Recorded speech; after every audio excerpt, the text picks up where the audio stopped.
to be available, playing with all the anticipation about the two of them? When I think of those two, I think of all the hard work it took to get back to where they are. Jamie was out like 7-8 months, and Amaya was out almost a year and a half. Almost 17-18 months he was out. So it took a lot of hard work for them to get back to where they are, and so we're just real happy that they're able to play on the floor and contribute. They're both very talented guys, and we got them to be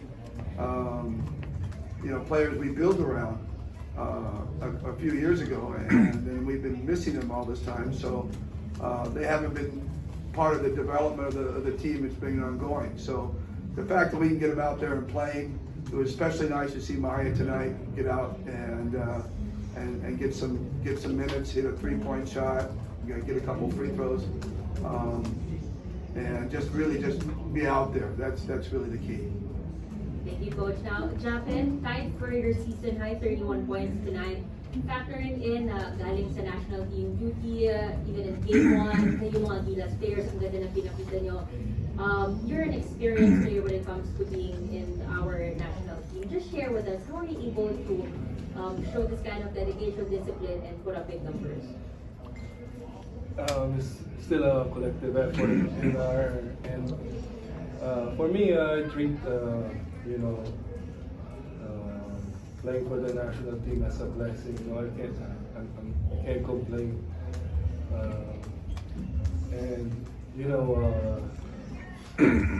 I just plus it's an opportunity for me to stay sharp, stay in shape, and but still I'm happy for our guys coming back. See Jeremiah Gray at see Jamie, they help our team. Let me just add that Japeth is a freak of nature. I tell you, I mean, the way he's able to take care of his body, and I mean, there's a lot of work that goes into that, taking care of his body and being able to do the things he's doing, still at his age, and be able to play for the national team. He said it's a blessing for them, but really it's a blessing for the national team that he's there.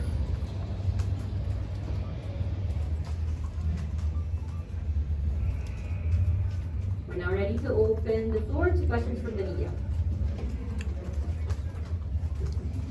Coach, congratulations. There you are. Yeah. Right over there. Yeah. Coach, two lopsided wins. The impression is he seems to have firm grip of the series, although it's halfway into the semis. But there's also a risk that you guys could take a step back with these two convincing results. Yeah, we were concerned, no doubt about it. We felt we needed to come in here with a real disciplined approach to this game because we felt there was a real good chance that we would step back and they would pick up their intensity. But our guys did a real good job of staying disciplined with what we do. We got a little loose, I thought, in towards the end of the third and the start of the fourth. We got a little loose. I really didn't plan on bringing Japeth and Justin and those guys back into the game. But it's playoff. You can't mess around with playoffs. You can't, fool around with that. So you've got to make sure that your guys are out there making sure they get that win.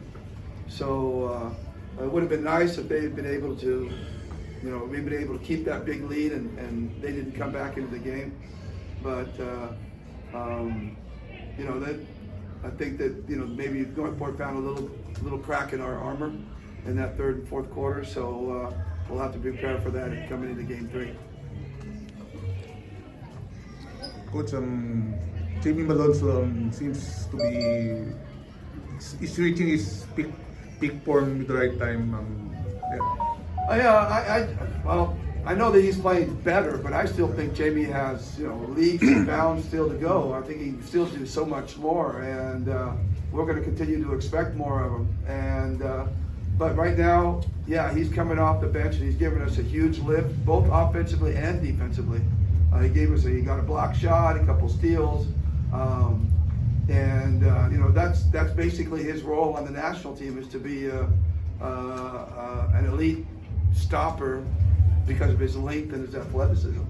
So he's playing well, but you know, we have to remember how well he was playing before he got injured, and so he still has a ways to go before he's back to full 100%. I'd say he's back about 85 right now, not quite 100%, but the more he plays, it seems like the better he just gets, because it gets to have more confidence and you know, it's just a better feel for the game and for his teammates. Coach, talk about your defense against Arvin. You limited him again. Well, we're trying the best we can. I mean, right now, I mean, Arvin is the best offensive player in the league, and as I said after the last game, he's playing against probably, in my mind, the best defensive player in the league, in Stephen Holt. So, you know, it's a real, like I said, it's going to be a real interesting battle between those two. And Stephen's done real well against him here in their first time, but you know, Arvin is so explosive. And just at one point where we lost him a couple of times in the third quarter, and he had open threes, you know, he just knocks him down with such ease. So right now, you know, we're doing a really good job on him, but it's a 7-game series. We got to continue doing it. Coach, about the other guys like Joshua and Kadim, struggled in the first half. How important are those guys as well in limiting them? Well, it's, you know, they are the key guys. So, you know, I mean, when we lost to them in the eliminations, they all scored 25 points or more. And so obviously we have targeted defensively to try to slow them down.